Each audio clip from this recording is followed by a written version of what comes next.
अध्यक्ष रणजित देसाई, रामभाऊ देशमुख आणि मित्र, फार दिवसापासून आमचे मित्र गंगाखेडकर यांची अशी इच्छा होती की मी ओळीनं 3 व्याख्यानं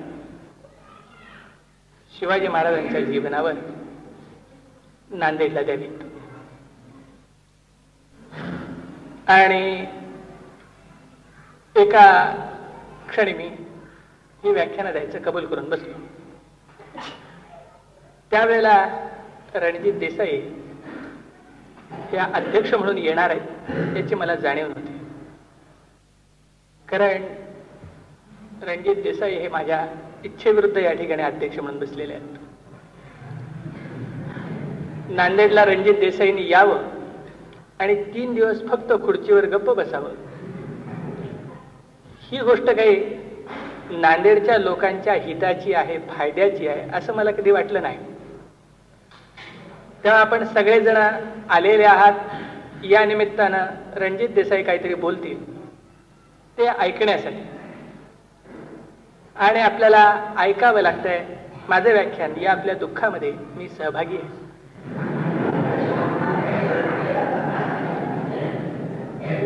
आपण या गोष्टीच्या खात्री बाळगावी की 3रं व्याख्यान माझं संपल्याच्या नंतर रणजित देसाई हे समारोपाच्या निमित्तानं काही ना काहीतरी करतीलच. मी जर असं म्हणालो की ते माझ्या व्याख्यानाच्या नंतर माझ्यावर विरोधी टीका करतील तर हे माझं म्हणणं खोटं पाडण्याच्यासाठी म्हणून ते माझ्या प्रत्येक मुद्द्याला पाठिंबा देतील. मी जर असं म्हणालो की रणजित देसाई माझ्या प्रत्येक मुद्द्याला पाठिंबा देतील, मग तर माझं म्हणणं खोटं पाडण्यासाठी माझा प्रत्येक मुद्दा चुकीचा आहे हे सांगणं त्यांचं कर्तव्य होऊन जातं. कारण गेली 3-4 वर्ष शिवाजीच्या जीवनावर लिहिलेल्या एका महान कादंबरीच्या संदर्भात शिवाजी महाराजांच्या विषयी फार मोठ्या प्रमाणात अभ्यास रणजित देसाईंना करावा लागलेला आहे. आणि इतिहासाच्या अभ्यासाचं एक सगळ्यात महत्वाचं वैशिष्ट्य असं असतं की इतिहास शास्त्राची प्रतिज्ञा पुराव्याला अनुसरून मी खरं बोलेन ही आहे. इतिहासकाराची प्रतिज्ञा दुसरे जे काही कोणी बोलतील त्यांच्याविषयी मी वेगळं बोलेन ही आहे. तर रणजित देसाई आता हळूहळू इतिहासकार होण्याच्या नादामध्ये आहेत. त्या मी जर असं सांगितलं की हे अमुक असं आहे तर त्यांना पहिली लहर येणार ते तसं नाही म्हणून सांगण्याची. हे मी गृहीत धरलेलं आहे. कारण सगळ्याच इतिहासकारांनी शिवाजी महाराजांच्या बाबत प्रत्येक गोष्ट वादग्रस्त करून टाकलेली आहे. अगदी शिवाजी महाराजांच्या जन्मतिथीपासून वाद चालू आहे. आणि हे वाद इतिहासामध्ये असणारा जो पुरावा आहे हा पुरावा काही संदिग्ध आहे. दोन्ही बाजूनं या पुराव्याचा अर्थ लावता येतो, अर्थ करता येतो म्हणून निर्माण झालेले आहेत अशातला भाग नाही. शिवाजी महाराजांच्या जन्मतिथीच्या विषयी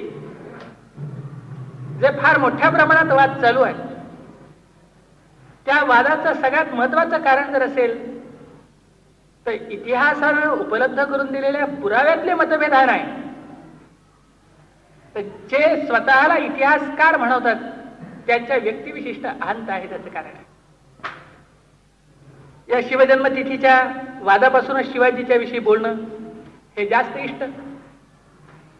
कारण जाणून बुजूनच शिवाजीवर बोलायचं म्हटल्याच्या नंतर 17, 18, 19 या तारखा मी निवडलेल्या आहेत. तेव्हा 17, 18, 19 या तारखा जाणून बुजून निवडणारा माणूस हा 19 फेब्रुवारीला अनुकूल असणारा माणूस आहे हे अगदी उघड आहे. आणि 19 फेब्रुवारीला अनुकूल असणारा माणूस म्हटल्याबरोबर 27 एप्रिलला तो विरोधी असणारा माणूस आहे हे उघड आहे. तेव्हा शिवजन्मतिथी हा एक वादग्रस्त मुद्दा आहे. या वादग्रस्त मुद्द्याच्या पासूनच आपण शिवाजीच्या विचाराला आरंभ केला पाहिजे.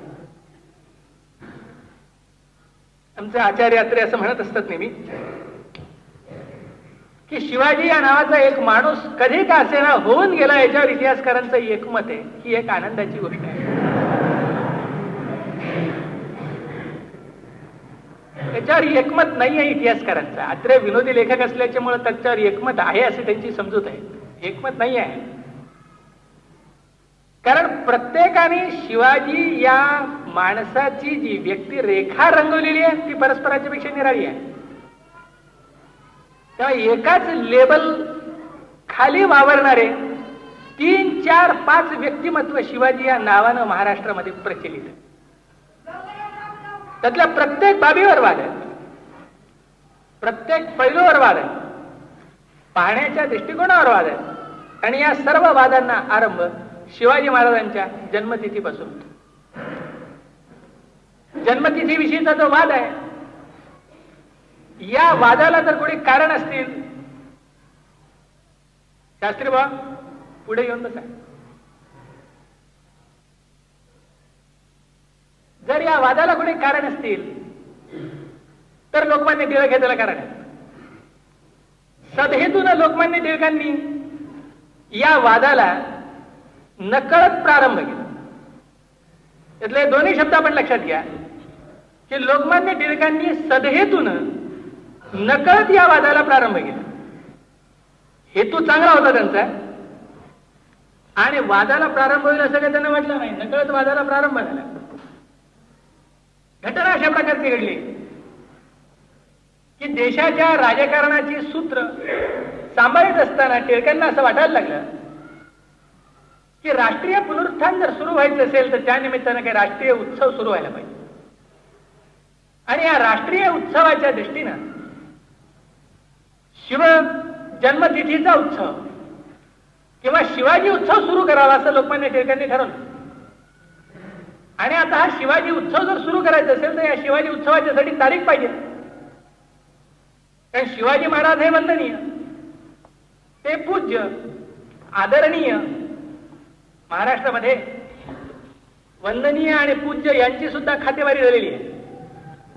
प्रत्येक जातीचे वंदनीय पुरुष वेगळे वेगळे आहेत. लोकमान्य टिळक जर असतील तर त्यांच्याविषयी आदर कुणी बाळगावा, कुणी बाळगू नये याचे नियम ठरलेले आहेत.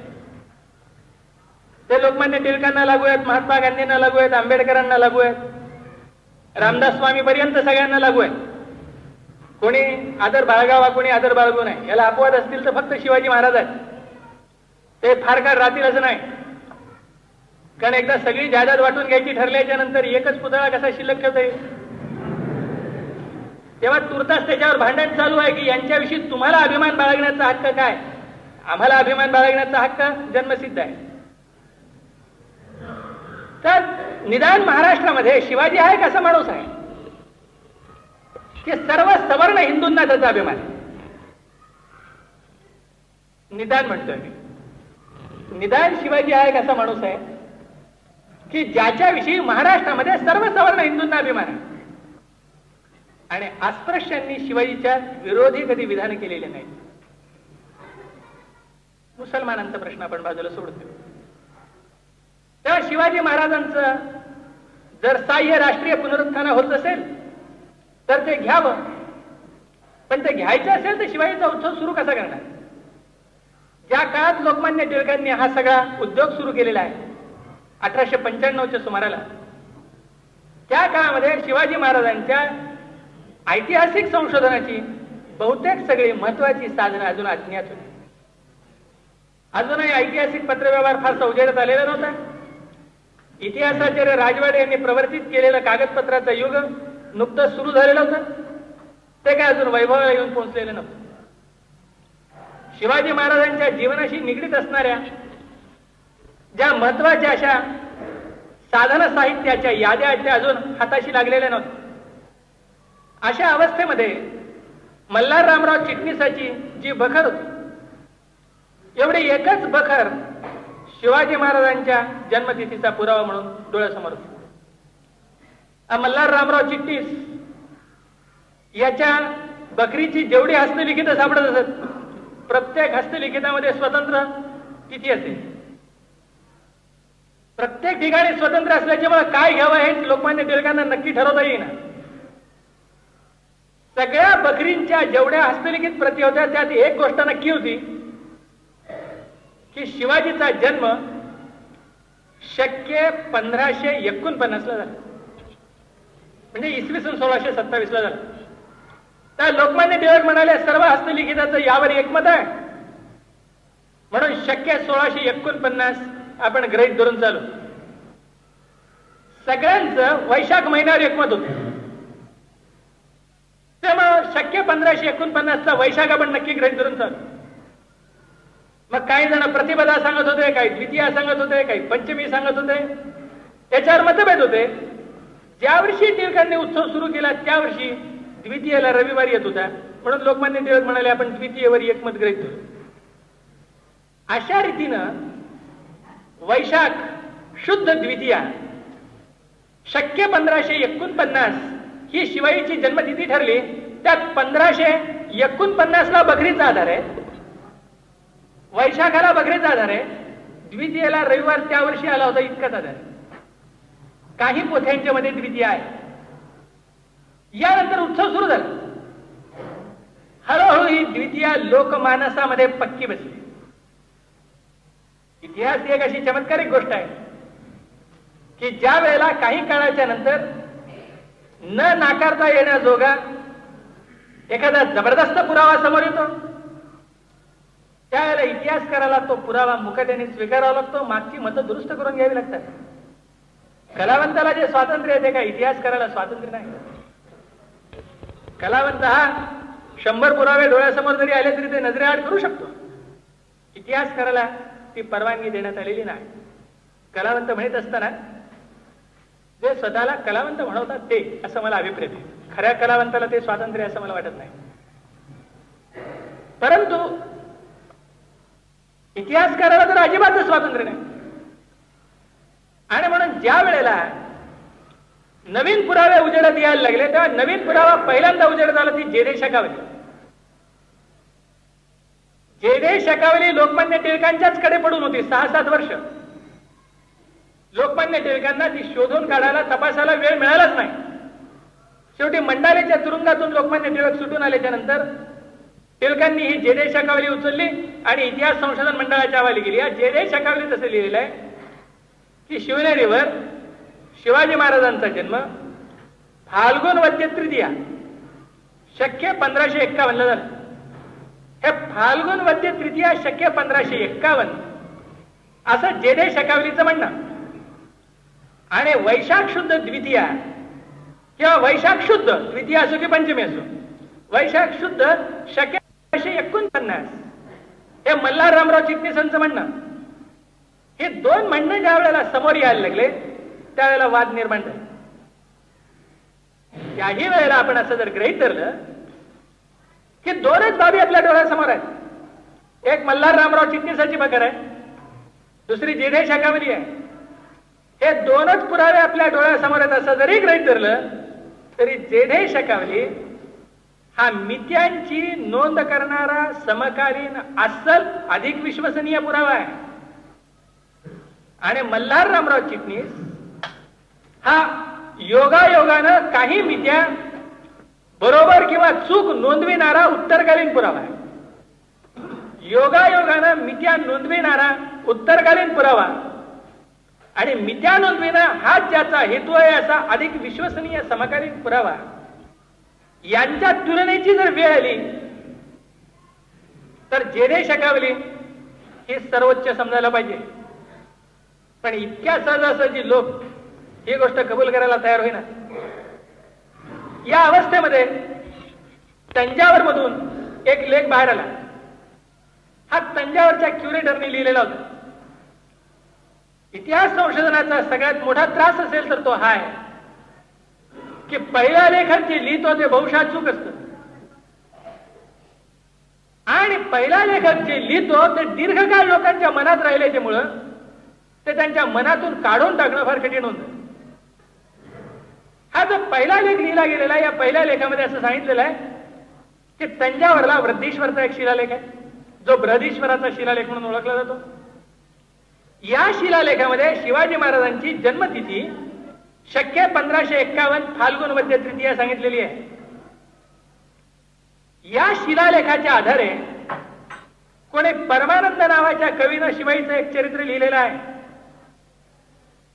हा जो परमानंद आहे, या परमानंदानं सुद्धा वृद्धीश्वराच्या शिलालेखातली ही तिथी स्वीकारलेली दिसते.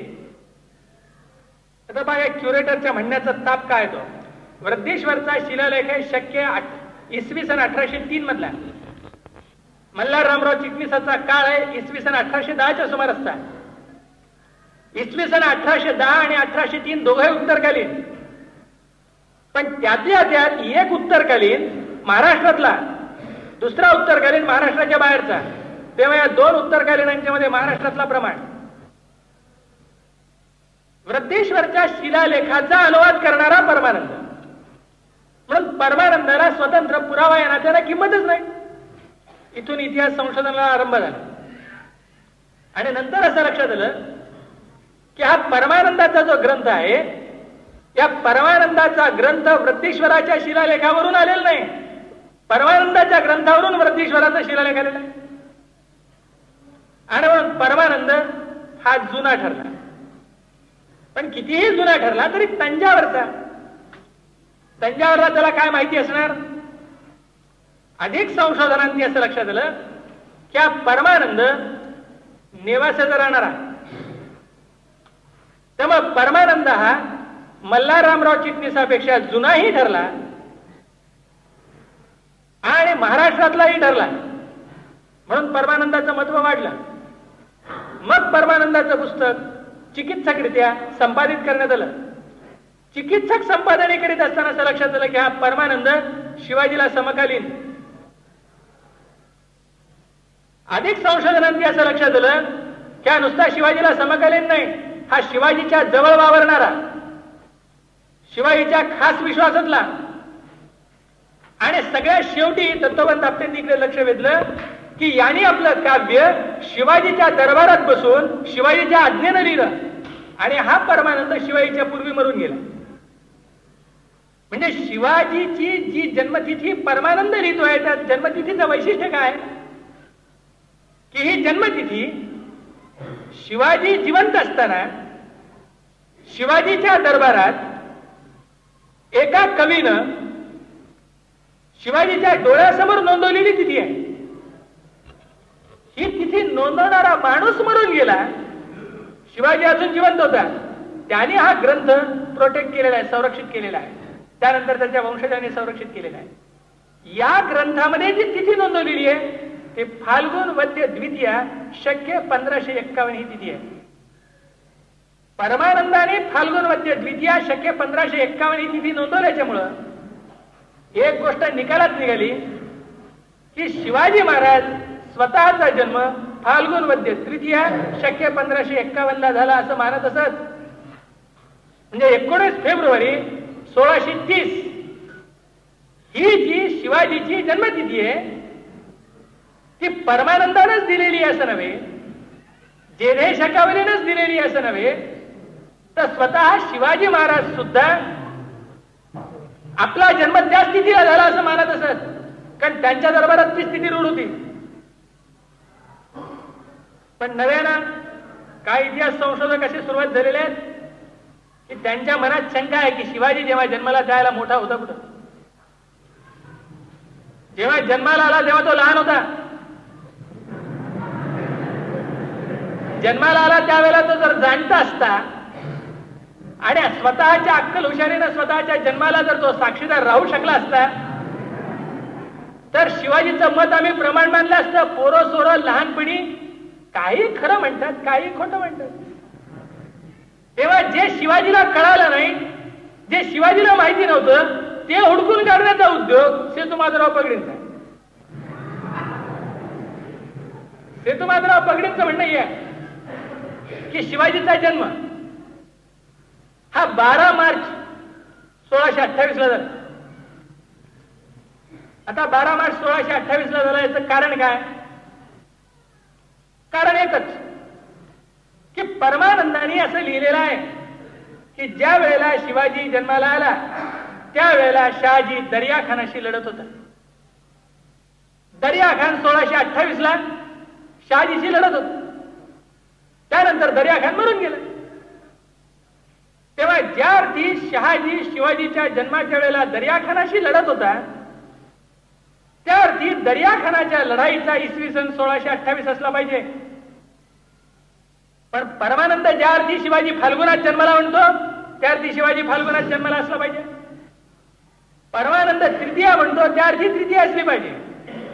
परमानंद तृतीया म्हणतो तृतीया बरोबर, वद्य तृतीया म्हणतो वद्य तृतीया बरोबर, फाल्गुन म्हणतो फाल्गुन बरोबर. फक्त परमानंद हुकला कुठं? शत सांगित असताना हुकला.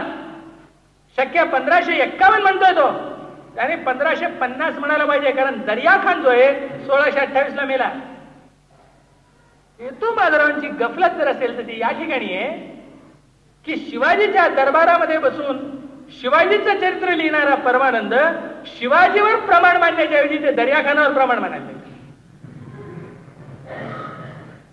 आता आमचा सभासद आहे कृष्णाजी अनंत सभासद, हा छत्रपती शिवाजी महाराजांच्या दरबारामध्ये होता. हा शिवाजी महाराजांच्या दरबारामध्ये असणारा कृष्णाजी अनंत सभासद असं सांगतो त्या जन्माच्या वेळेला शहाजी दर्याखानाशी लढत होता की अजून कोणाशी लढत होता परमानंदाला काय माहित. लोक म्हणत होते दर्याखानाशी लढत होता, आणि दर्याखान अमक्यात इसवी सणात मेला हे तरी कशावरून. दर्याखान हा किती दिवसपर्यंत लढला आणि कोणत्या लढाईत वारला कोणाला माहिती आहे. काहीही जरी असलं तरी परमानंद दर्याखानावर प्रमाण, शिवाजीवर मात्र प्रमाण नव्हे. ही भूमिका म्हणजे शिवाजीच्या जन्माविषयी प्रमाण नव्हे, शिवाजीच्या जन्माची मिती दर्याखानाला विचारूनच ठरवली जाणार, शिवाजीला विचारून ठरवलं जाणार नाही. शिवाजी अप्रमाण, त्याचा बाप नाही हे तर अजिबात अप्रमाण. दरबारी मंडळी अप्रमाण, शिवाजीची जन्मतिथीचं प्रमाण पुरावा कोणता? दर्याखान.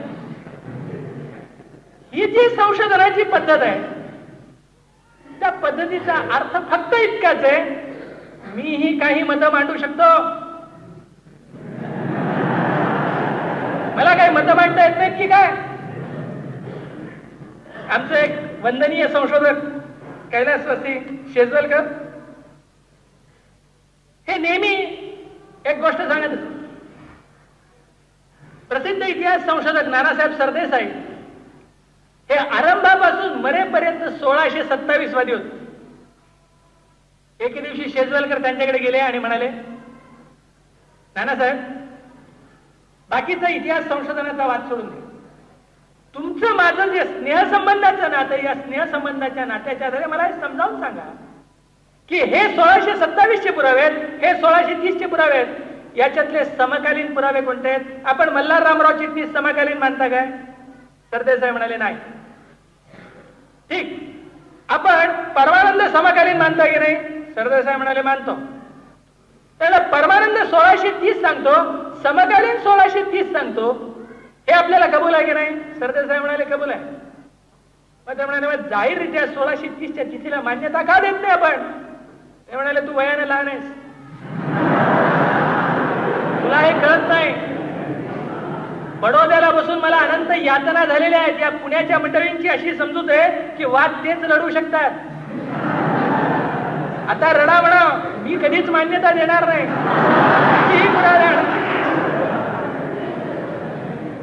ही जी पद्धत आहे, या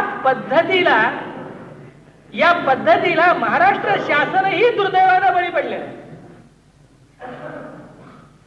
चमत्कारी कशा ज्या पद्धती असतात, राजकारणाच्या गुत्ते सोडवण्याच्या ज्या पद्धती आहेत त्या इतिहास संशोधनाला लावल्या जातात. कुठल्याही मुद्द्यावर वाद आला की परस्पर विरोधी पार्टीजला एकत्र बसून सांगायचं तुम्ही तडजोड ओळखून काढा.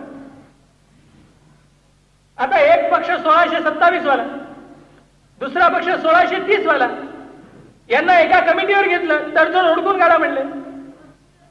दोन्ही पक्षाचे लोक हट्टी आहेत म्हणून त्यांनी तडजोड केली नाही. तडजोड केली असती तर 1628 वरच. त्याच्याशिवाय तडजोडीला जागाच नाही.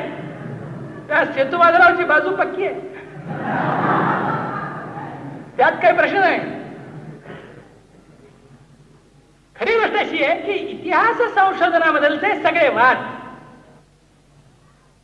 हे शेवटी जो पुरावा समोर आलेला आहे त्या पुराव्याच्या मध्ये समकालीन आणि विश्वसनीय पुरावा कोणता याच्या आधारे ते वाद सोडवायला पाहिजे.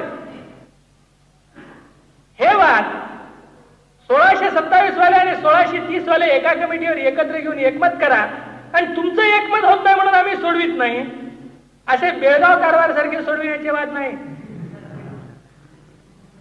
शिवाजीच्या जन्मतिथीचा वाद मी मुद्दाम विस्ताराने आपल्याला एवढ्यासाठी सांगतोय की हा सध्या महाराष्ट्रामध्ये आडमुठं महाराष्ट्र शासन आणि सर्व प्रामाणिक इतिहास संशोधक यांच्याबद्दलच्या जाहीर युद्धाचा भाग बनलेला आहे.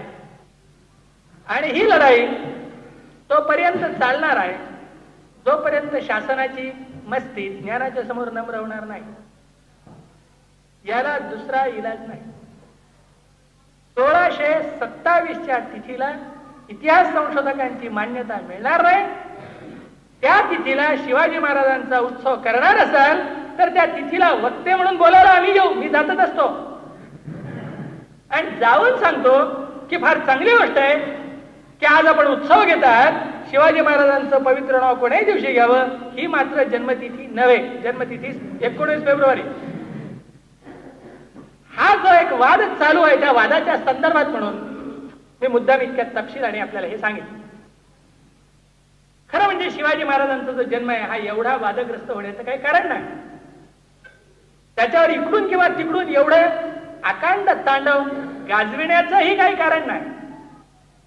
एवढं सगळं जे भांडण निर्माण झालेलं आहे या भांडणाची कारणं जन्मतिथीत नाही. या भांडणाची कारणं मराठ्यांच्या इतिहासाचं संशोधन कसं करावं याविषयीच्या प्रवृत्ती झाली. मराठ्यांच्या इतिहासाचं संशोधन करीत असताना नेहमी नेहमी एक गोष्ट महाराष्ट्राच्या बाहेरच्या इतिहास संशोधकांनी पुन्हा पुन्हा आग्रहाने सांगितलेली आहे. ती म्हणजे ही की महाराष्ट्रामध्ये असणारी इतिहासाची जी साधनं आहेत ती विश्वसनीय नाही. म्हणून मराठ्यांचा इतिहास सुद्धा फारसी साधनांच्या आधारे वाचणं हेच अव्वल दर्जाच्या ज्ञानाचं लक्षण आहे असं सांगणारी एक पिढी जदुनाथ सरकारांच्या पासून सेतुमाधवरावांच्या पर्यंत अस्तित्वात. जदुनाथ सेतुमाधवराव यांच्यात मतभेद भरपूर आहेत पण ही सगळी माणसं फारसी साधनांना महत्व देणारे. बादशाह नवाबरोबर असू शकतो, परमानंद बरोबर असतो म्हणजे काय. आमच्या इतिहास संशोधनामध्ये आम्ही नेहमी असं सांगत असतो की मुकुंदराज आहे. मुकुंदराजाने आपल्या ग्रंथाच्या शेवटी असा उल्लेख केलेला आहे शके 1172 साधारण नाम संवत्सरी ते राजा शके 1172 साधारण नाम संवत्सरू ते राजा शारंगधरू राज्य करी. आम्ही असं सांगतो ही ओवी स्वीकारता येत नाही कारण शके 1110 साधारण संवत्सर येत नाही. शक संवत्सराच्या नावाचा मेळ बसत नाही. अंतर्गत विसंवादाच्यामुळे ही ओवी आम्ही प्रक्षिप्त मानतो. अंतर्गत विसंवादामुळे एखादी गोष्ट प्रक्षिप्त मानणं हे एक टोक आहे. महाराष्ट्रातले ख्यातनाम इतिहास संशोधक नर भाटक यांचं म्हणणं असं आहे हे काय प्रकरण आहे. जयदेव शकावली फाल्गुन वद्य तृतीया, परमानंद फाल्गुन वद्य तृतीया, राजस्थान मध्ये सापडलेल्या कुंडल्या फाल्गुन वद्य तृतीया, सगळीकडे फाल्गुन वद्य तृतीया काय येते आहे या मागे काहीतरी बनावटपणाचा वास येतो. सगळ्यांची एकच स्थिती काय म्हणून येते आणि नुसती फाल्गुन वद्य तृतीया. प्रत्येक जण पुन्हा शक्य 1551 म्हणतो आणि फाल्गुन वद्य तृतीया शक्य 1551 शुक्रवार म्हणतो आणि बरोबर शुक्रवार येतो. ज्या अर्थी हे सगळं बरोबर यायला लागलेलं आहे इथं काहीतरी बनावट असलं पाहिजे. हे मी गंमत म्हणून सांगत नाही, सरकारी पुस्तकात लिहिलेलं आहे की ज्या अर्थी हे सगळं बरोबर येत आहे त्या अर्थी ते बनावट असलं पाहिजे. अंतर्गत विसंवाद असेल तर ते प्रक्षिप्त असलं पाहिजे. सगळं सुसंगत येत असेल तर बनावट असलं पाहिजे. या पातळीवर हा सगळा वाद चालू आहे आणि म्हणून महाराष्ट्राच्या इतिहासाच्या संदर्भात मराठ्यांच्या इतिहासाची महाराष्ट्रात सापडलेली जी अस्सल साधनं ही प्रमुख मानावीत आणि महाराष्ट्राबाहेरची साधनं मराठ्यांच्या इतिहासापुरती आनुषंगिक मानावीत ही एक प्रवृत्ती. आणि सगळ्याच हिंदुस्थानच्या इतिहास संशोधनाच्या बाबत पोर्तुगीज, फ्रेंच, इंग्रज आणि फारसी म्हणजे पर्शियन, मुस्लिम साधनं ही प्रमाण मानावीत, तेवढं प्रामाण्य मराठी, मोडी, संस्कृत, हिंदी या साधनांना तेवढं प्रामाण्य देऊ नये. ही दुसरी प्रवृत्ती. या दोन प्रवृत्तींच्या मधलचा हा झगडा आहे. तो नुसता तारखेचा झगडा नाही. ज्या पद्धतीनं तुम्ही इतिहास संशोधन करता, ज्या पद्धतीनं तिकडच्या कागदपत्रावर तुम्ही विश्वास ठेवता आणि इकडच्या कागदपत्रावर अविश्वास दाखवता, या इतिहास संशोधन करण्याच्या पद्धतीतला हा झगडा. फारसी साधनं ही मौलिक आहे. फारसी साधनांचं महत्व कोणीच अमान्य केलेलं नाही. पण इतिहास संशोधनामध्ये सगळीच साधनं अमौलिक आहेत. तात्यांना विचारा. तात्या सतत त्याचे चिंतेत आहेत की त्यांच्याजवळची साधनं कोण चोरून नेईल. कोणी नेणार नाही. आम्ही त्यांना अनेकदा आश्वासन दिलं, कोणी नेणार नाही, तुम्ही न्या म्हणलं तरी नेणार नाही. पण इतिहास संशोधकाला असं वाटतं सगळीच साधनं अमौलिक आहेत. मराठी साधनं तितकीच मोलाची आहेत, फारसी साधनं मोलाची आहेत, पोर्तुगीज, फ्रेंच, इंग्लिश साधनं मोलाची आहेत. मराठी साधनं असली किती अप्रतिष्ठित आहेत, ही प्रवृत्ती चुकीची. त्या प्रवृत्तीतून हा वाद निर्माण होतो आहे आणि म्हणून तो हिरिरीनं लढवला जातो. नाहीतर शिवाजी महाराजांच्या सारखा एक जो माणूस, ज्या माणसाचं एक अलौकिक असं कर्तृत्व, ज्या कर्तृत्वाच्या बाबत अधिक असा काळजीपूर्वक विचार होण्याची गरज आहे, तो विचार बाजूला ठेवून जन्मतिथीच्या वादामध्ये एवढा जास्त तपशीलवार असा गोळ घालण्याची गरज कुणाला वाटली नसते. शिवाजी महाराजांचं जीवन आपल्या डोळ्यासमोर एक नाट्यमय जीवन म्हणून उभं आहे आणि त्या नाट्यमय जीवनातल्या ज्या नाट्यमय घटना आहेत, या नाट्यमय घटनांचा एक प्रचंड असा ठसा वाचकांच्या मनावर आहे. या नाट्यमय घटनांनी हा माणूस समजणं जास्त कठीण करून टाकलेलं आहे. शिवाजी महाराजांचे नाव निघालं, शिवाजी महाराजांची आठवण निघाली की सगळ्यांच्या डोळ्यासमोर प्रामुख्याने उभं राहत असतील तर तीन बाबी. अफजल खानाचा वध, शाहिस्ते खानाची बोटं कापली, आग्र्यावरून सुटका, राज्याभिषेक उभं राहत नाही. राज्याभिषेक म्हणजे काय? गादीवर बसायचं, पाणी डोक्यावर ओतून घेतलं की खतम राज्याभिषेक. राज्याभिषेक विशेष महत्वाचा नाही. अफजल खान मारला. काय अफजल खान म्हणजे केवढा मोठा, 6 फूट उंचीचा धिप्पाड अफजल खान. शिवाजी म्हणजे काय? असा छोटा. पण झाली कुस्ती, मारला अफजल खान. याचं जे कौतुक आहे, याचं जे कौतुक आहे, त्या कौतुकाला काही सीमाच नाही. लोकांची जी प्रवृत्ती आहे ती भोवतालच्या जीवनाच्या आधारे चिंतन करण्याची प्रवृत्ती आहे. परवा आम्ही एका खेड्यामध्ये होतो. साहेब बोलता बोलता महात्मा गांधींच्या विषयी निघाला. त्या खेड्यातल्या आमच्या मित्रांनी आम्हाला सांगितलं की गांधी म्हणजे काय? प्रचंड माणूस होता, जबरदस्त माणूस. हजारो नोकर होते घरी, नुसता नोटा छापायचे असे कारखाने चाललेले. इंग्रज सरकारला गरज पडली म्हणजे ते कधी नेहरूकडे येत असत, कधी गांधीकडे येत असत कर्ज मागण्याच्यासाठी. आणि कर्ज हे दोघ जण देत असल्यामुळे ते दबेल होते, म्हणून यांनी काही केलं तरी गप्प बसत असत. यांनी जा म्हटलं की ते निघून गेले. गांधी नेहरूच्या विषयीची ही समजूत त्या माणसाची जी होते, याचं खरं महत्वाचं कारण आहे त्याच्या गावच्या सरपंचाची वागणूक. त्याच्या डोळ्यासमोर जो गल्लीचा नेता आहे तो लार्ज स्केलवर त्याचा इलाज करून दिल्लीचा नेता पाहायला लागतो.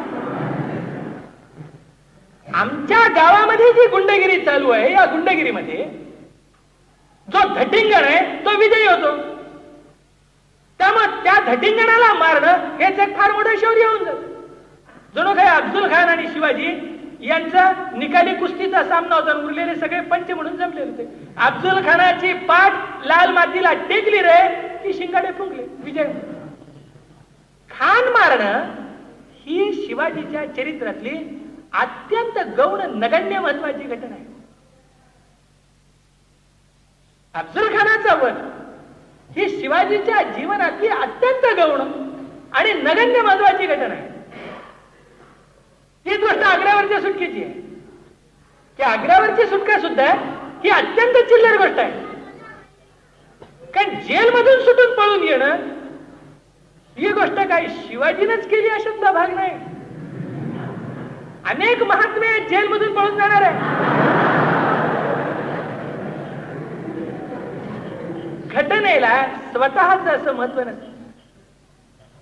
त्या घटनेच्या मागापुढे असणारे जे संदर्भ आहेत त्या संदर्भांना महत्व असतं. घटनेला स्वयंभू महत्व नसतं.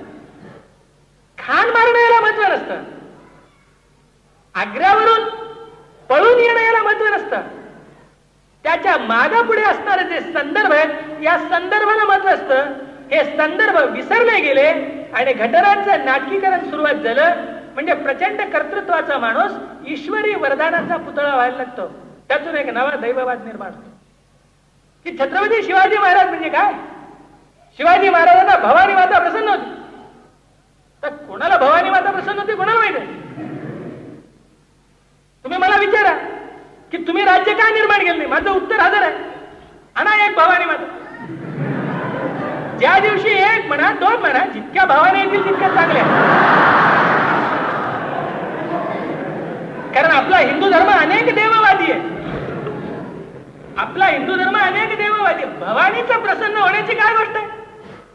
शिवाजीनं अफजल खानाशी लढाई द्यायची ठरवली का भवानी अंगात सांगितलं. शिवाजीनं अफजल खानाला भेटायला बोलवलं का भवानीने सल्ला दिला. मिर्झा रायाशी तह केला का भवानीने सल्ला दिला. दुसरा धंदाच नाही. ज्या वेळेला घटनांचं नाट्यीकरण व्हायला लागतं घटना सुट्या सुट्या घेतल्या जायला लागतात. या घटनांच्या मागे असणारे राजकारणाचे लांबरुंद धागेदोरे त्या पाठीमागे असणारं निर्मितीक्षम कर्तृत्व हेच विस्मृत होऊन जातं. या घटनांच्यावर दैवी अशा प्रकारची सफेदी दिली जायला लागते. हा दैवी सफेदीचा व्हाईट वॉश फक्त कर्तृत्व शून्यांच्या मनात असणारी एक चमत्कारिक अशा प्रकारची वांस समाधानाची प्रेरणा निर्माण करू शकतो. त्यातून कुठली कर्तृत्वाची गाथा निर्माण होऊ शकत नाही. बरं वाटतं आपल्याला. इस्रायलने अरबांना मारलं बरं वाटतं का आमच्यात होत ताकद.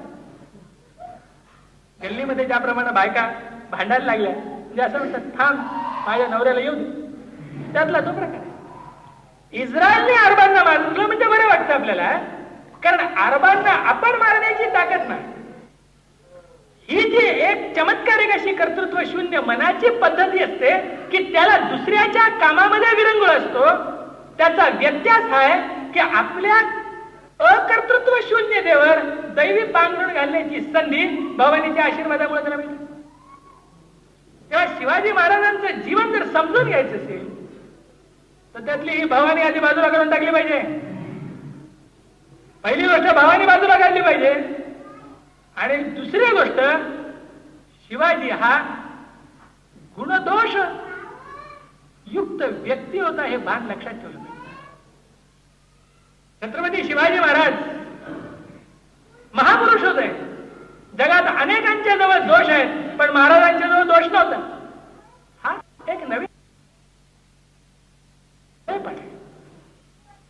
निदान स्वतः फसण्याजोगा भोळेपणा नसेल तर लोकांना फसवण्यासाठी सोयीस्कररित्या वापरलेला भोळेपणा.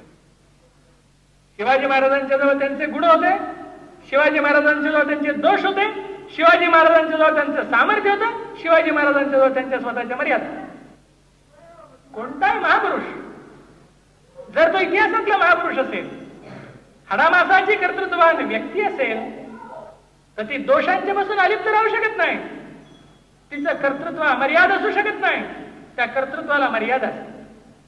आणि मर्यादांच्या योगानं माणूस लहान होत नाही. मर्यादांच्या योगानं त्या माणसातलं माणूस पण शिल्लक राहतो. जर एखाद्या माणसाच्या जवळ काही मर्यादाच नसतील. मला पुराण कथांच्या मध्ये एकही पुराण कथा कधी आवडत नाही. वाचतो मी वाचत नाही ह्यातलं वाईट पण ती मला आवडत नाही.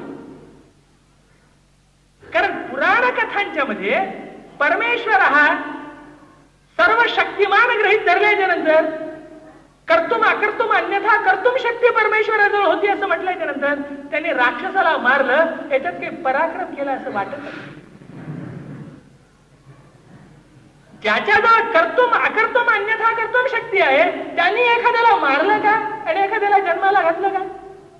या दोन्ही गोष्टी कर्तृत्वाची कहाणी असं वाटत नाही, लीला कौतुक आहे असं वाटायला लागतं. आणि पौराणिकांचं म्हणणंच आहे ते लीला कौतुक आहे सगळं. हे जे लीला कौतुक आहे हे जर बाजूला सारायचं असेल तर गुणदोषयुक्त माणसं हे गुणदोषयुक्त असण्यातच त्यांचं मोठेपण आहे हे आपण समजून घ्यायला पाहिजे. कारण शेवटी शिवाजी जरी झाला तर शिवाजी घोड्यावर बसूनच लढणार, विमानात बसून लढू शकत नाही. तो कमरेला तलवारच लटकवणार, मशीन गन लावू शकत नाही. शिवाजी हा जो आहे तो सूक्ष्मदर्शक यंत्र ठेवू शकत नाही, राडार यंत्रणा उभी करू शकत नाही. भवानी माता त्याला प्रसन्न जरी झाली तरी ती भवानी तलवारच देणार, ऍटम बॉम्ब देत नसते.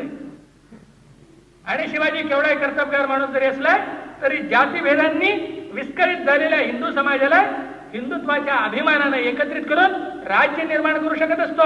हिंदूंचा समाज एकसंध करू शकत नसतो. ही त्याच्या कर्तृत्वाची मर्यादा आहे. कारण शिवाजी हा समाजाचं रिओरिएंटेशन करू शकत नाही. जाती शिल्लकच राहत असतात, जातींच्या अहंता शिल्लक राहत असतात. त्यातून एक कर्तृत्वाची गाथा निर्माण झाली तर कर्तृत्वाच्या गाथेच्या निर्मितीबरोबरच तिच्या विनाशाची बीज सुद्धा तिथेच पेरली जात असतात. हे सगळं आपण लक्षात ठेवायला पाहिजे. हे विसरून जाऊनच आपण जर शिवाजीचा एक नवीन पुतळाच उभा करणार असू, एक नवीन त्याचा परमेश्वरच करणार असू, तो निवडणुकीमध्ये मत मागायला उपयोगी पडू शकेल, राष्ट्र घडवायला त्याचा काय उपयोग होणार हे आपण समजून घेतलं पाहिजे. आणि हे लक्षात घेऊन शिवाजीच्या जीवनाकडे आपण पाहायला लागतो. त्यावेळेला शिवाजीच्या जीवनातली जर पहिली कोणती महत्वाची गोष्ट लक्षात येत असेल तर ती म्हणजे की शिवाजीला सोप्यात काही मिळालेलं नाही. हा 15व्या वर्षी यांनीच ठरवलं हिंदवी स्वराज्य निर्माण करायचं. पुन्हा कटकट हिंदवी म्हणजे काय? आमच्या इथे इतिहास संशोधनामध्ये वादाला सीमा नाही. तर जी मूर या नावाचा एक प्रसिद्ध तत्वज्ञ आहे, त्या तत्वज्ञाने सांगितलंय की आमचा फिलॉसॉफिकल बिझनेस म्हणजे हजामाच्या दुकानासारखा आहे. हजामाच्या दुकानात केस आडवा कापला जातो, आम्ही प्रत्येक केस उभा कापतो. त्याचा परिणाम असा होतो की हजामतीला जेवढा वेळ लागतो त्याच्या दसपट वेळ आम्हाला लागतो. पण तिथे केसाची संख्या कमी होते, इथे सगळे हजामत झाल्याच्या नंतर प्रश्नांची संख्या वाढलेली असते. इतिहास संशोधनात असंच आहे. हिंदवी म्हणजे काय याच्यावरच एक वाद चालू आहे. शिवाजी हा हिंदू राज्य निर्माता होता काय? हिंदवी राज्य म्हणजे हिंदूंचं राज्य काय? ठीक, हिंदूंचं राज्य म्हणजे हिंदूंचं राज्य नव्हे. कोणाचं राज्य? हिंदूंचं राज्य नव्हे, एतद देशीयांचं राज्य. ठीक, एतद देशीयांचं राज्य. एतद देशीय कोण होते? मुसलमान होते की काय? होते, मुसलमानही होते, पण बहुसंख्याक एतद देशीय हिंदूच होते. तेव्हा एतद देशीयांचं राज्य आणि हिंदूंचं राज्य याच्यामध्ये फार फरक येत नाही. आणि राज्याभिषेक वैदिक मंत्रांनी केल्यावर तर अजिबात फरक येत नाही. सेक्युलरिझम मध्ये फारसा फरक येत नाही. की अगदी ठरलं की राजसत्तेनी कोणताही धर्म स्वतःचा म्हणून स्वीकारायचा नाही, तरी सुद्धा कुंभमेळा चालूच असतो. कुंभमेळ्याच्या निमित्तानं पंतप्रधानांचं व्याख्यान येतच. तरी सुद्धा जे आहे ते भूमिपूजनाच्या पासून ते रामलीला मैदानावर जाण्यापर्यंतचे सगळे उद्योग चालूच असतात. शेवटी एतद देशीयांचं राज्य म्हटल्याच्या नंतर एतद देशीयांच्या मध्ये जर बहुसंख्याक हिंदू असतील आणि जर राजा हा वेदमंत्राने अभिषिक्त होणार असेल, अगदी उघडच गोष्ट आहे की वेदमंत्राने अभिषिक्त होणारा एतद देशीयांचा राजा एतद देशीय हिंदू असले की हिंदू राजा. पुन्हा भांडण आहेत, शिवाजी गो ब्राह्मण प्रतिपालक होता की नव्हता. त्यांच्या दोन्ही बाबी सध्या थोड्याशा वादग्रस्त आहेत, गो आणि ब्राह्मण. म्हणजे एकीकडे शिवाजी म्हणायचं आणि दुसरीकडे ब्राह्मण प्रतिपालक म्हणायचं, याच्यात काहीतरी प्रचंड विसंगती आहे असं लोकांना वाटायला लागलेलं आहे. शिवाजीला गो ब्राह्मण प्रतिपालक झाल्याशिवाय गत्यंतर नाही. इलाजच नाही त्याचा. ही मर्यादा आहे शिवाजीची. कारण जर गादीवर बसण्याच्यासाठी तुला वेदमंत्राच्या अभिषेकाची गरज असेल, जर राज्याभिषेक करण्याच्यासाठी गागाभट्ट हवा असेल, जर वैदिक आशीर्वादाने राज्य सुरुवात होणार असेल, तर वैदिक आशीर्वादाने सुरुवात झालेलं जे राज्य आहे ते राज्य सुरू करणाऱ्या माणसांना वेद, ब्राह्मण, गायी आणि हिंदू धर्माच्या रक्षणाची प्रतिज्ञा करावीच लागते. गत्यंतरच नाही. हे विसरून आपण शिवाजीकडे पाहण्याचा अर्थ नाही. आणि म्हणून शिवाजीकडे जर पाहायचं असेल तर प्रवाहांच्या संदर्भात त्याच्याकडे पाहायचं पाहिजे. कारण कोण्याही माणसाच्या जीवनाला दोन पातळीवरून पाहावं लागेल. थोडस काय कोपऱ्यातली मंडळी चुळबुळ करतात म्हणून मी थोडं थांबून स्पष्टीकरण करतो. गो ब्राह्मण प्रतिपालक म्हणजे काय? ब्राह्मण प्रतिपालक या शब्दाचा काय अर्थ आहे? हे ब्राह्मणांना अत्यंत भयानक नुकसानीचे ब्राह्मण प्रतिपालक. हे ब्राह्मणांच्या लक्षातच येत नाही. ब्राह्मणांची समजूत अशी झालेली आहे की ब्राह्मण प्रतिपालक म्हणजे ब्राह्मणांना नोकऱ्या देणं. ब्राह्मण प्रतिपालन याचा अर्थ एकाही ब्राह्मणाला नोकरी करू न देणं असा आहे. कारण ब्राह्मण हा वेदाचा अभ्यासक असला पाहिजे. हा वेदाचा अभ्यासक असणारा जो ब्राह्मण धार्मिक कृत्य करतो याच्या धर्मकृत्यांचे संरक्षण आणि त्याचा चरितार्थ चालविण्याची जबाबदारी, नोकऱ्या, व्यापार आणि जीवनाच्या सगळ्याच नाड्या आखून धरण्याची परवानगी म्हणजे ब्राह्मण प्रतिपालन नव्हे. म्हणून गोब्राह्मण प्रतिपालन हे आपल्याला फारसं फायद्याचं नाही. हे ब्राह्मणांनी लक्षात घ्यावं. नोकऱ्या जातील सगळ्याच्या. त्या आजच्या राज्यकर्त्यांनी ब्राह्मण प्रतिपालक व्हावा अशी आमची अजिबात इच्छा नाही. आमच्या नोकऱ्यांचे प्रतिपालक व्हा. जाऊ द्या, ब्राह्मणने गेलं तर गेलं. फारसं काय आमच्याजवळ शिल्लक नाहीच ब्राह्मण. गो ब्राह्मण प्रतिपालक याच्यामधील गो म्हणजे गाय नावाचं जनावर नव्हे, हे आपण लक्षात घेतलं पाहिजे. गो हे हिंदू धर्माच्या अभिमानाचं प्रतीक आहे. राष्ट्रध्वज हा एक चिन्हाचा कपडाच असतो. याच्या पलीकडे दुसरं काही नसतं. एक तांबडा कपडा असतो, एक हिरवा कपडा असतो, एक पांढरा कपडा असतो, शिवलेला असतो. पण ज्या दिवशी तो सगळ्या राष्ट्राच्या वैभवाचं प्रतीक म्हणून उभा राहतो, त्या दिवशी तो राष्ट्रध्वज उभा की आडवा, खाली की वर, हा जगण्या मरण्याचा प्रश्न होऊन जातो. हे ते चार पायाचं सडकेवरून हिंडणारं जनावर आहे, दोन शिंगाचं. हे जोपर्यंत जनावर म्हणून आहे तोपर्यंत ते जनावर आहे. ज्या दिवशी ते हिंदूंच्या संपूर्ण पूज्यतेचं प्रतिनिधी होऊन जातं, त्या क्षणी एक जनावराच्या पाठोपाठ 56 मानवी हत्या समर्थनीय मानल्या जायला लागतात. हे आपण लक्षात घेतलं पाहिजे. हे आपण लक्षात घेतलं पाहिजे की गायीला जनावर म्हणून महत्व नाही. ज्याला आपण गो ब्राह्मण प्रतिपालक म्हणतो, त्या ठिकाणी वेद, गायी आणि ब्राह्मण हे तीन हिंदू धर्माची प्रतीक आहेत. गो ब्राह्मण प्रतिपालक याचा अर्थ हिंदू धर्म संरक्षक असा आहे. गो ब्राह्मण प्रतिपालक याचा अर्थ प्लॅन मध्ये 5 इयर प्लॅन, शिवाजीचे जे 5 इयर 3 इयर जे काही प्लॅन असतील, प्लॅन मध्ये अधिक पांजरपोळ उघडणे, अधिक ब्राह्मणांना नोकऱ्या देणे, असं त्याने प्लॅनिंग घेतलं होतं काय, असा त्याचा अर्थ नाही. गो प्रतिपालन म्हणजे गायींना पोषित बसणे नव्हे. ब्राह्मण प्रतिपालन म्हणजे ब्राह्मणांना नोकऱ्या देणे नव्हे. गाय, वेद आणि ब्राह्मण हे हिंदू धर्माचे प्रतीक. या संदर्भात शिवाजीचं गो ब्राह्मण प्रतिपालकच नाही. म्हणून मी काय म्हणालो, जर शिवाजीला राजा होण्याच्यासाठी गागाभट्ट आवश्यक असेल, जर राजा होण्याच्यासाठी वैदिक मंत्र आवश्यक असतील, जर राजा होण्याच्यासाठी मुंज आवश्यक असेल, काय यातना आहेत त्या. 40व्या वर्षी महाराजांची मुंज झाली. गागाभट्ट म्हणाले करा मुंज. मुंजी त्यामुळे नवीन आफत. सगळ्या बायका मुंजीच्या आधीच्या होत्या. आमच्या धर्मशास्त्रात मुंजीच्या आधीची बायको चालत नाही, म्हणून त्याच पैशी फेर लग्न. त्यातल्या काही मरून गेलेल्या होत्या, त्यामुळे ज्या जिवंत होत्या त्या बायका झाल्या, ज्या मरून गेलेल्या होत्या त्या पट्टराणी पदाला लायक असणाऱ्या बायका होऊ शकल्या नाही. एक ताप नाही त्याच्यामध्ये, अडचणीला काही जागा नाही, आणि शिवाय 40 वर्ष बिनमुंजीची गेली याचं प्रायश्चित्त. तर हे सगळं करून काय होईना, पण शिवाजीनं एक राज्य निर्माण केलेलं आहे, आणि म्हणून या राज्याच्याकडे एका प्रवाहाच्या संदर्भात पाहायला पाहिजे. व्यक्ती शिवाजीनं ते राज्य निर्माण केलं, हे कर्तृत्व आहे.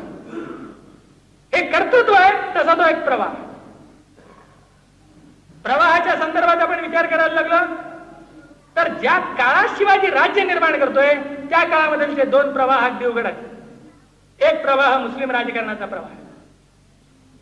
हा जो मुस्लिम राजकारणाचा प्रवाह आहे, मुसलमानांच्या मध्ये चांगले राजे असतात, वाईट राजे असतात.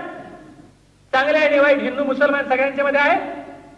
मुसलमान असला म्हणजे वाईट असतो, हिंदू असला म्हणजे सज्जन असतो, असे काय गॅरंटी परमेश्वराने दिलेली नाही, आम्ही तर अजिबात दिलेली नाही.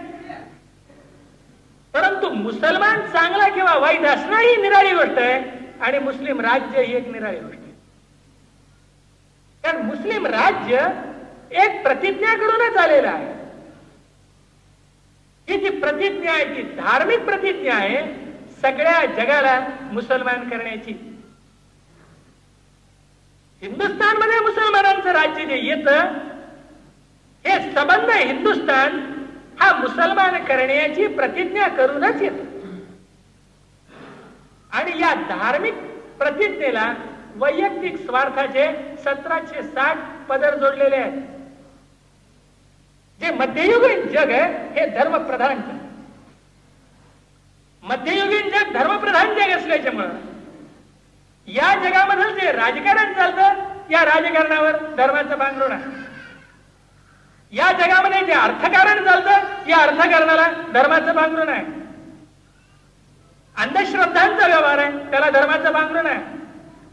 संबंध जीवन इहलौकिक पातळीवरूनच वावरत असतं, फक्त ते परलोकाच्या नावे वावरत असतं. परलोकाचं कुंकू लावून मध्ययुगाचं इहलौकिक जीवन वागत असतं. काही वेळचे लोक लग्न करीतच होते, अन्न निर्माण करीत होते, खात होते, संपित होते, लढत होते, मरत होते, मारित होते. इहलौकिक व्यवहार कितक्या शहाणपणानं, वाईटपणानं, क्रौर्यानं, हुशारीनं, बदमाशीनं, औदार्यानं सगळ्याच प्रकारचा करत होते, फक्त तो धर्माच्या नावे करत होते. आणि म्हणून मुस्लिम राज्य म्हटल्याबरोबर या मुस्लिम राज्याची एक वस्तुस्थिती आहे, ती आपण लक्षात घेतली पाहिजे. त्या वस्तुस्थितीमध्ये धार्मिक पातळीवरून सगळ्या हिंदुस्थानला मुसलमान करण्याचं ध्येय ग्रहित आहे. आणि स्वार्थाच्या पातळीवरून आपण जे विजेते म्हणून आलेलो आहोत, यांच्याच ताब्यात अधिकार राहावेत, दुसऱ्या कोणाच्याही ताब्यात अधिकार जाऊ नये, ही भूमिका ग्रहित आहे. आणि या दोन्ही भूमिका सारख्या सारख्या चालत राहतात. मुसलमानांचं राज्य म्हणजे केवळ मुसलमानांनी इथे येऊन राज्य निर्माण करणं हेच नव्हे. शहाबुद्दीन घोरीच्या ताब्यात दिल्ली आली म्हणजे मुसलमानांचं राज्य नव्हे. शहाबुद्दीन घोरीच्या ताब्यात दिल्ली येत असताना, आल्याच्या नंतर आणि दिल्ली जोपर्यंत राहील त्याच्या ताब्यामध्ये, तोपर्यंत तलवारीच्या जोरावर जे त्यांचा धर्म जितावर लादण्याची क्रिया चालू राहणार, हाही त्याचा अर्थ आहे. आणि जे त्यांचा धर्म जितांच्यावर तलवारीच्या जोरावर लादला जाईल, पण या अत्याचाराला बळी पडलेल्यांना जे त्यांचे हक्क मात्र कधीही मिळणार नाहीत, तेही त्यात अनुस्यूत आहे. मुसलमानांनी हिंदूंच्याच कत्तली केल्या नाहीत, मुसलमानांच्याही कत्तली केल्या. मुसलमानांनी मुसलमानांच्याही कत्तली केल्या, कारण 2-2 पातळीवर सगळं चालू आहे. काय एक एक विद्वान पंडित आहेत. मुसलमानांनी आपला इतिहास कबूल करण्याची तयारीच कधी दाखवली नाही. त्यांचं म्हणणं असं आहे की आमचा सगळा इतिहासच औदार्याचा. जोरदार एकापेक्षा एक उदार बादशाह होऊन गेले, म्हणजे उदारतेच्या शिवाय दुसरं काही नाहीच त्यांच्याजवळ. जो उचलला तो उदार. एक तर उदार असतो, नाही तर परधर्म सहिष्णू असतो. 2च गुण मुसलमानांच्या जवळ, तिसरा गुण नाही. या पद्धतीत त्या धर्माची सगळी मांडणी आणि राजकारणाचं स्पष्टीकरण झालं. एक राजा स्वतः सांगतो मी अमुक केलं म्हणून, इतिहासकारांना मान्य नाही. कुतुबुद्दीन ऐबक मशीद बांधतो, मशिदीवर शिलालेख लिहितो की परमेश्वराच्या दयेनं या भूभागाचा राजा होण्याचं सद्भाग्य मला लाभलं. या परमेश्वराच्या दयेची फेड म्हणून शेजारची 27 मंदिरं मी पाडली, त्याचे दगड आणून ही मशीद बांधली. हा कुतुबुद्दीन ऐबकचा शिलालेख आहे.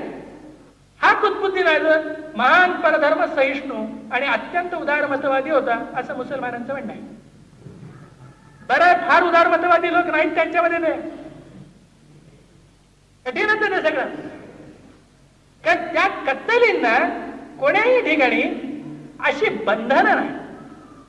कारण लढाया चालू आहेत, लढाया चालू असल्याच्यामुळे कत्तली चालूच आहे. तर जतींद्र मोहनांनी कत्तलींचा अंदाज केलेला आहे मुस्लिम रेकॉर्ड्सच्या आधारे. जतींद्र मोहन नावाचे एक इतिहासकार आहेत, बंगाली इतिहासकार, यांनी केवळ मुस्लिम इतिहासाच्या आधारे, केवळ मुस्लिम साधनाच्या आधारे मुसलमानांनी ज्या कत्तली कबूल केल्या त्या गौरवानं सांगितल्या आम्ही केल्या. आता उदाहरणार्थ एक बहमनी बादशाह आहे, महम्मद शाह नावाचा. हा महम्मद शाह बहमनी जो आहे, हा महम्मद शाह बहमनी सांगतो मी विजयनगरला गेलो, हे विजयनगर शहर मी जिंकलं. या विजयनगर शहरामध्ये 1 लाख मूर्तीपूजकांना मी पकडून त्यांची कत्तल करून टाकली. त्यात 10,000 ब्राह्मण होते, याचा मला भयंकर आनंद होतो. उरलेल्या 3 लाखांना मी गुलाम करून आणलं. त्यात 48,000 सुंदर बाया आहेत. ही गोष्ट तर फारच धन्यतेची आहे. प्रभूच्या कृपेनं इस्लामचा हा विजय झाला. इस्लामचा विजय झाला असेल, त्यात काही वाद नाही. पण आता हे नाकबूल कसं करायचं? तो सांगतोय ना मी हे केलं म्हणून, तो असं सांगतोय मी हे केलं म्हणून. निदान जे तो सांगतोय तितकं ते कॅल्क्युलेट करा. जतींद्र मोहननी ते कॅल्क्युलेट करून सांगितलेलं आहे की एका 14व्या शतकामध्ये हिंदुस्थानची जी लोकसंख्या आहे 14व्या शतकामध्ये 8.25 कोटीच्या आसपास असलेली दिसते. 8,85,00,000 आसपास असलेली दिसते. एका 14व्या शतकात 8.25 कोटी लोकसंख्येच्या पैकी 12 लक्ष लोकांची कत्तल मुसलमानांनी आपल्या ग्रंथात अत्यंत आनंदानं ठिकठिकाणी नमूद केलेली आहे. इथे इतके मारले, इथे इतके मारले, इथे इतके मारले. या ज्या कत्तली आहेत, या कत्तली वंश संपवण्यासाठी नाही, हेही आपण समजून घेतलं पाहिजे. संबंध हिंदुस्थान हा माणसं मारून रिकामा करावा हा या कत्तलीचा हेतू नाही. तर या कत्तलीचा हेतू प्रतिकाराची मनाची हिंमतच समाप्त करून टाकावी एवढी प्रचंड भीती निर्माण करणं हा या कत्तलींचा हेतू आहे. या कत्तलींच्या जोरावर काही लाख जर इस्लामला अनुयायी मिळाले तर ते हवे आहेत, आणि जे इस्लामला अनुयायी मिळत नाहीत तेही गुलाम म्हणून राबण्याच्यासाठी हवे आहेत. मात्र जे मुसलमान होतील त्यांना मुसलमान झाल्याच्यामुळं बरोबरीचे अधिकार मिळतील असा मूर्ख समज त्यांनी करून घेऊ नये. कारण बर्नीनं लिहूनच ठेवून दिलेलं आहे की जे तुर्क आहेत, जे अफगाण आहेत, जे पठाण आहेत, हे उच्चवंशीय तुर्क, अफगाण आणि पठाण हे जे नुकतेच मुसलमान झालेले कमजात लोक यांना आपल्या बरोबरीचं कसं समजतील? कारण हिंदुस्थानमध्ये आल्याच्या नंतर आमची वर्णव्यवस्था त्यांना लागू होत नाही असं थोडंच आहे. तिथलच्या वातावरणातच ते आहे आणि तिथलच्या वातावरणात ते तयार बसतात, दुसरं काहीच नाही. तर ही जी पद्धत आहे, जेत्यांनी जितांच्यावर तलवारीच्या जोरावर धर्म लादा, हे मुसलमानांचीच पद्धत आहे, अशातला भाग नाही. सर्व मध्ययुगाची पद्धत आहे. ख्रिश्चनांनी हेच केलंय, ज्यूंनी हेच केलंय, प्रोटेस्टंटांनी हेच केलंय, रोमन कॅथोलिकांनी हेच केलंय. फक्त ही हिंदूंची पद्धत नाही. कारण आमचे धर्ममार्तंड तिथं आग्रहाने सांगतात तू येतो म्हणला तरी येऊ देणार नाही.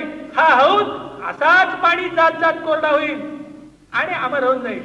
पण येण्याची सोय नाही. धर्मशास्त्राच्या पुथीतच लिहिलेलं आहे. त्याला काय करायचं? म्हणून हिंदूंच्या मध्ये ती प्रथा नाही. बाकी इतर क्रौर्यपूर्ण व्यवहाराच्या प्रथा आहेतच. हे जे मुसलमानांचं राज्य, त्या मुसलमानांच्या राज्यामध्ये लोकांना मुसलमान करणं हा मुख्य हेतू नाही, हा गौण हेतू आहे. सांगण्याच्यासाठी हा मुख्य हेतू आहे. जाहीर भाषणाचा मुख्य हेतू आहे सगळ्यांना मुसलमान करायचं. पण अंतर्गत हेतू जर असेल, खरा हेतू, तर सगळ्यांना मुसलमान करण्याचा नाही, तर प्रचंड लोकसंख्येत असणारे बिगर मुसलमान आणि काही सक्तीनं बाटवलेले मुसलमान यांच्या गुलामीच्या जोरावर काही मुठभर सेना नायकांचं विलासी जीवन अबाधित ठेवणं हा त्याचा हेतू आहे. आणि म्हणून ही जी मुसलमानांची राजवट आहे, ही मुसलमानांची संपूर्ण राजवट ही आतापासून इथेपर्यंत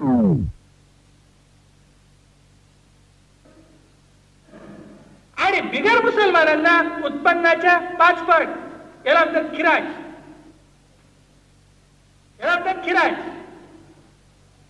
अकबर बादशाहानं जिझिया रद्द केला, खिराज बदलली नाही, हेही आपण लक्षात घेतलं पाहिजे. जिझिया रद्द केला, खिराज बदलली नाही, खिराज चालूच होती. पुन्हा जकात वेगळी आहे, वेगळे टॅक्सेस वेगळे आहेत, पुन्हा रेव्हेन्यूचे टॅक्सेस वेगळे आहेत, पुन्हा खर्च खरेदी वेगळी आहे, लुटमार वगैरे तर वेगळंच आहे. ही जी कायमची विषमता, कायमचं शोषण, याच्या जोरावर सैन्यामध्ये असणारे जे तुर्क पठाण, मोगल हे तुर्कच, तुर्क पठाण आणि अफगाण यांच्या अप्रतिहत चाललेल्या शोषणाची एक धारा म्हणजे मुसलमानांचं राजकारण. ज्यात अकबराच्या सारखे काही उदारमतवादी लोक आहेत, पण कत्तलींनी ज्यांची मन भयभीत करून टाकलेली होती, त्यांची मन अकबराच्या उदारमतवादानं कायमची लाचार करून टाकली. ज्यांची मन कत्तलींनी भयभीत केलेली होती, त्यांची मन उदार वागणुकीच्या योगानं लाचार झाली. मिर्झा राजा जयसिंगाच्या सारखा माणूस मोठ्या प्रतिज्ञेनं शिवाजीच्या विरुद्ध लढण्यासाठी येतो. हे औरंगजेबाच्या धर्मद्वेषाला आलेलं फळ नाही, त्या अकबराच्या उदारनीतीला आलेलं कटू फळ आहे. हे आपण समजून घ्यायला पाहिजे. हा एक प्रवाह आहे आणि या प्रवाहाच्या विरुद्ध आंधळ्यांचा दुसरा प्रवाह आहे. ही आंधळी अशी हिंदूंची धर्मनीती, राजनीती, ही आंधळ्यांची ती धर्मनीती, राजनीती की ज्यांनी असं मानलं की राज्य हा आपल्या विचाराचा प्रश्न नाही, मोक्ष हाच आपला मुद्दा आहे. त्यांच्या लक्षातच कधी आलं नाही की जर तुमचा संस्कृती शिल्लक राहिली, धर्म शिल्लक राहिला, तर भाषा शिल्लक राहत असते, ग्रंथ शिल्लक राहत असतात, तत्वज्ञान शिल्लक राहत असतात, परंपरा शिल्लक राहतात, मोक्षाला जाण्याची प्रेरणा शिल्लक राहत असते. शेवटी जनावरांना मोक्षाला जाण्याची प्रेरणा नसते. जे जनावरांच्या पेक्षाही जनावर सक्तीनं तलवारीच्या जोरावर करण्यात आलेले आहेत आणि लाचारीनं जगणं हे ज्यांच्या नशिबी भाग पाडण्यात आलेलं आहे. या मंडळींच्या मनामध्ये मोक्षाची प्रेरणा राहू शकत नाही. भुकेला जो माणूस आहे की हा जो उपाशी असणारा माणूस, या उपाशी असणारा माणूस हा अन्नाच्या साठी कोणतं पाप करणार नाही. या लाचाराच्या मनामध्ये स्वाभिमानाची प्रेरणा दीर्घकाळ शिल्लक राहू शकत नसते. आणि म्हणून हिंदुस्थानमध्ये हिंदूंची संस्कृती शिल्लक राहिली पाहिजे, हिंदूंचं राज्य शिल्लक राहिलं पाहिजे, हिंदूंच्या परंपरा शिल्लक राहिल्या पाहिजेत. या गोष्टीचा आग्रहानं पुरस्कार करण्याची जबाबदारी सर्व शंकराचार्यांच्यावर होती. ज्यांनी मठ सांभाळले, गाद्या सांभाळल्या, हिंदू धर्माचा एवढा सांभाळला नाही, बाकी सगळं सांभाळ सर्व साधू संतांच्यावर होते. कोणी हे केलं नाही. एक ती अत्याचारांची परंपरा आणि दुसरी ही या अत्याचारांच्या समोर निमूटपणे बाजूला गेलेल्या आंधळ्यांची परंपरा, डोळेझाक करणाऱ्यांची परंपरा. या परंपरेमध्ये काही चुकून मागून जागृत मंडळी निर्माण होतात. विद्यारण्य हे असे, विद्यारण्य माधवाचार्य असे होते ज्यांनी विजयनगरला प्रेरणा दिली एक नवीन राज्य निर्माण करण्याची. महाराष्ट्रामध्ये सबंध वारकरी संप्रदायाची जी प्रेरणा आहे ती ही अशी आहे. ज्ञानेश्वराच्या पासून क्रमानं सुरुवात होणारी, विशेषतः एकनाथाच्या मध्ये अत्यंत भव्य स्वरूपात वाढणार. मी जेव्हा असं म्हणालो की अहो हा जो शिवाजी आहे हा शेवटी मराठवाड्याचा, हे तर तुम्ही लक्षात घ्या. लोकांना आवडत नाही. शिवाजी मोठा पण मराठवाड्याचा एवढं जर तुम्ही न सांगितलं जास्त बरं. अरे शिवाजी मराठवाड्याचा आहे, एकनाथही मराठवाड्याचा आहे, रामदासही मराठवाड्याचा आहे, गागा भट्टही मराठवाड्याचा. त्याला आमचा इलाज नाही. आम्ही काय केलं त्याला? हे सगळे परभणी जिल्ह्याचे नाहीत, कुरुंद्याचे असते तर जास्त चांगलं झालं. आम्ही काय केलं नाही, त्याला काय करणार? पण मराठवाड्याचे आहे, मराठवाड्याचे आहेत, त्याला आम्ही काय करणार? त्याचं कारण ही जी वारकरी संप्रदायाची चालत आलेली परंपरा आहे, या परंपरेमध्ये ज्ञानेश्वर हिंदू धर्म सुरक्षित कसा राहील, शिल्लक कसा राहील या चिंतेनं ग्रस्त झालेला. या चिंतेनं ज्ञानेश्वरांनी ग्रस्त होणं हे ज्ञानेश्वराचं राजकारण नव्हे, हे ज्ञानेश्वराचं धर्मकारण. हा ज्ञानेश्वराच्या पारमार्थिक बुद्धीचा भाग आहे. शेवटी ज्याला आम्ही शंकराचार्य म्हणतो, हा शंकराचार्य केवळ उत्तर मीमांसेच्या मोक्ष तत्वज्ञानाचा पुरस्कर्ता उपदेष्टा नव्हे, हा श्रुतींचाही प्रतिपालक आहे, स्मृतींचाही प्रतिपालक, पुराणांचाही प्रतिपालक आहे. शंकराचार्यावर जबाबदारी अद्वैत वेदांत सांगण्याचीच नाही, हिंदूंचा कायदा टिकवण्याची सुद्धा जबाबदारी आहे, हिंदू धर्म आणि परंपरा टिकवण्याची सुद्धा जबाबदारी आहे. कारण धर्माचं हे दुहेरी स्वरूपच आहे. जे यमूत्र फलभोग वैराग्याच्या अवस्थेत जाऊन पोहोचलेले आहेत त्यांना मोक्षाचा उपदेश, जे त्या अवस्थेत जाऊन पोहोचलेले नाहीत त्यांना हेच जीवन स्वाभिमानानं टिकवण्याचा उपदेश. आणि म्हणून ज्ञानेश्वर ज्या वेळेला हिंदू धर्म हिंदू समाज टिकेल कसा या चिंतेनं ग्रस्त होतो, त्या दिवशी ज्ञानेश्वर असं सांगतो, देऊळ महत्वाचं नाही, श्रद्धा महत्वाची. देव फुटत नसतो, श्रद्धा फुटत असते. श्रद्धा जर फुटली नाही तर फुटला तो दगड, शिल्लक राहिला तो देव. हे ज्ञानेश्वर सांगतो. याचं कारण देऊळ सुरक्षित ठेवण्यासाठी लागणारी तलवार त्याच्या हातात नाही, ज्यांच्या हातात तलवारी आहे त्यांच्या मनगटांच्या पाठीमागे असणारं मन हे मेषपात्र झाले, ते चिडून उठू शकत नाही. मग ज्ञानेश्वर फक्त हे शिल्लक कसे राहतील याची चिंता करतो. ज्ञानेश्वराच्या पुढचा टप्पा आहे एकनाथ. एकनाथ ज्या काळात येतो त्या काळामध्ये हिंदू धर्म शिल्लक कसा राहील ही चिंता संपलेली आहे. मुसलमानांच्या 150 वर्षाच्या राजवटीत हिंदू धर्म शिल्लक राहिलेला आहे. हा शिल्लक राहिलेला हिंदू धर्म पुन्हा एकदा विजयिष्ट कसा होईल या चिंतेने एकनाथ भारलेला आहे. आणि म्हणून एकनाथ हिंदू राज्याची स्वप्न,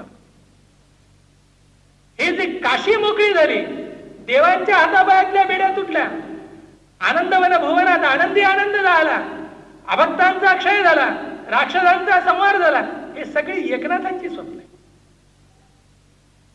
म्हणून हा जो एकनाथ आहे हा रामायणाला महाराष्ट्रामध्ये नव्या पद्धतीने आरंभ करतो.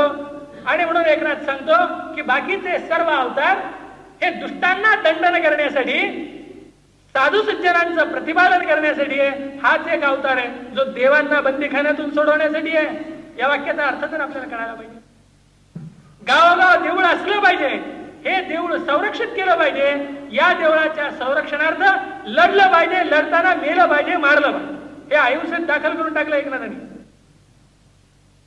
हा जो एकनाथ आहे ही एक परंपरा आहे, ही अत्यंत तुरळक असणारी हिंदूंच्या राजकारणाची परंपरा आहे. या परंपरेत चालू असणारा जे धर्मकारण आहे, या धर्मकारणाचा समकालातला प्रभावी आविष्कार रामदास आहे. आणि या धर्मकारणाने जे पुण्य एकत्रितरित्या संघटित केलेलं आहे त्या पुण्याचा राजकीय कर्तृत्वाचा आविष्कार हा शिवाजी. हे दोन असे समांतर प्रवाह आहेत. एक टिकण्यासाठी जिद्दीने धडपडणारा, पराभूत शतकानुशतक होत असताना प्रचंड कत्तरी झाल्याच्या नंतर सुद्धा लढ्याची जिद्द अजून न विसरलेला, रक्ताचे पाठ वाहून सुद्धा पुन्हा पुन्हाचे पराभव पचवून लढतच राहिलेला असा एक प्रवाह आहे. ज्या प्रवाहाला विजयी कसं व्हावं याचे पहिले धडे शिवाजीने दिले. आणि देशीयांचं लूट करून काही जणांना गुलाम करून उरलेल्यांचे विलास शिल्लक कसे ठेवावेत हा एक प्रवाह आहे जो मध्ययुगात सगळं असल्यामुळे तो प्रवाह मुसलमान धर्माच्या नावे आला, हा प्रवाह हिंदू धर्माच्या नावे आला. हिंदू धर्मात असं लिहिलंय की नाही आणि मुसलमान धर्मात तसं लिहिलंय की नाही, हे प्रश्न गौण आहेत. हे दोन प्रवाह इतिहासात या पद्धतीने आले. या प्रवाहामध्ये एका प्रवाहाचा प्रतिनिधी आहे आलमगीर औरंगजेब, दुसऱ्या प्रवाहाचा प्रतिनिधी आहे शिवाजी. ही या दोन प्रवाहांची टक्कर आहे. ते सह्याद्रीच्या खोऱ्यात निर्माण झालेलं 2.5 जिल्ह्याचं 4.5 जिल्ह्याचं राज्य नाही, ते 4.5 जिल्ह्याचं राज्य असतं तर ते बुडवण्याच्यासाठी दिल्लीपतीला 27 वर्ष कष्ट घेऊन याच ठिकाणी दफन व्हावं लागलं असतं. ही जी प्रवाहाची टक्कर आहे, ही प्रवाहाची टक्कर समजून घेतल्याच्या शिवाय आपण शिवाजीकडे पाहू शकत नाही. आणि ही टक्कर ज्या कर्तृत्वाने शिवाजीने दिली, त्या कर्तृत्वाचे त्याचे वैयक्तिक धागेदोरे हे नीट राजकारणाच्या संदर्भात लक्षात घेतल्याशिवाय आपण व्यक्तीचंही मूल्यमापन करू शकत नाही, इतिहासाच्या प्रवाहाचे मूल्यमापन करू शकत नाही. या संदर्भात शिवाजीकडे पाहिलं पाहिजे असं मला वाटतं. या ठिकाणी आपण थांबू, बाकीच्या विषयाला आपण उद्याला आलो.